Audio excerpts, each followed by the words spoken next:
Shalom saudaraku yang dikasih Tuhan kita Yesus Kristus.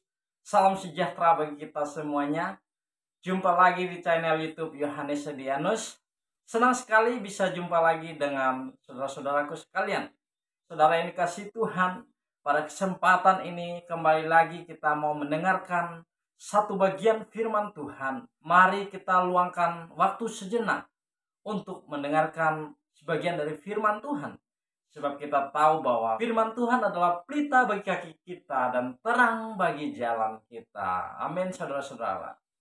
Saudara-saudara yang dikasih Tuhan, pada saat ini saya mengajak kita membuka satu bagian firman Tuhan di dalam Amsal pasal yang ke-24 ayat yang ke-10. Demikian firman Tuhan. Jika engkau tawar hati pada masa kesesakan, kecillah kekuatanmu. Saudara-saudaraku yang dikasih Tuhan, pada hari ini kita akan berbicara tentang jangan tawar hati. Apa itu tawar hati? Tawar hati menunjukkan suatu ungkapan di mana seseorang merasa putus asa, merasa kecewa, merasa tidak berdaya. Mengapa hal itu bisa terjadi? Karena ada begitu banyak permasalahan hidup yang dihadapi, tekanan, baik di dalam pekerjaan, baik di dalam keluarga. Itulah yang membuat seseorang menjadi tawar hati. Dan tidak sedikit kita melihat ketika orang sudah tawar hati, dia tidak bisa melakukan sesuatu dengan maksimal. Dia menyerah, pasrah dengan keadaan. Seperti yang disampaikan oleh firman Tuhan, mengingatkan kepada kita, jangan tawar hati pada masa kesesakan.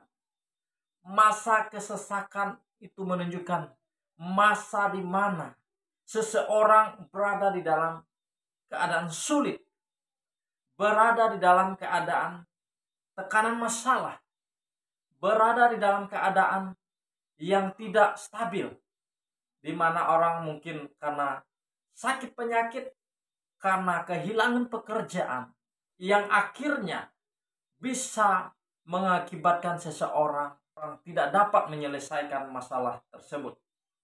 Dan harus kita ketahui, ketika kita tawar hati, ada satu hal yang akan terjadi bagi kita.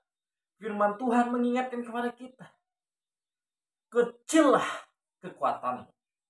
Saudara-saudara, letak yang membuat kita mampu melakukan segala sesuatu berasal dari kekuatan, semangat, daya yang ada di dalam diri kita. Tetapi apa yang terjadi ketika kita menjadi tawar hati? Kita akan mengalami yang namanya ketakutan. Kita akan mengalami yang namanya kegelisahan, ketidakketenangan akan kita alami. Karena kita sudah kehilangan kekuatan. Oleh karena itu firman Tuhan mengingatkan kepada kita, jangan tawar hati.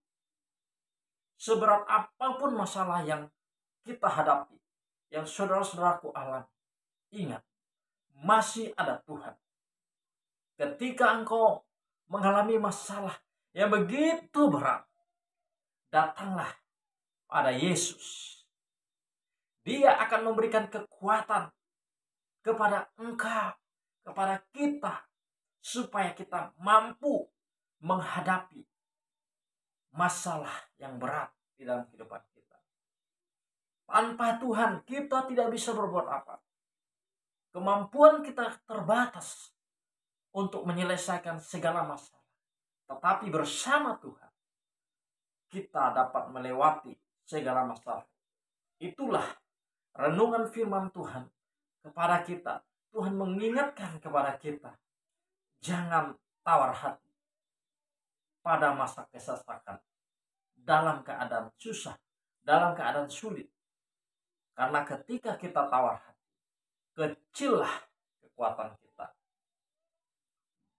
Oleh karena itu, mari kita senantiasa bergantung kepada Tuhan, menyerahkan segalanya kepada Tuhan. Karena kita tahu kita akan mendapatkan kekuatan daripada Tuhan. Mari kita bersatu dalam doa. Bapa, kami bersyukur kepadamu. Pada saat ini kami sudah mendengarkan firman-Mu yang begitu singkat. Tapi firman-Mu sangat jelas mengingatkan kepada kami. Supaya kami jangan tawar hati. Ketika kami tawar hati, kecillah kekuatan kami. Kami serahkan segala pergumulan hidup ke dalam tangan. Tuhan memberkati kami yang sudah mendengarkan firman Tuhan. Karena kami tahu kami akan mendapatkan kekuatan daripada Tuhan. Terima kasih Tuhan Yesus. Kami berdoa dan mengucap syukur. Haleluya. Amin. Demikianlah renungan firman Tuhan yang singkat ini. Semoga lewat firman Tuhan ini kita semakin hari bergantung bersandar kepada Tuhan. Tuhan Yesus memberkati.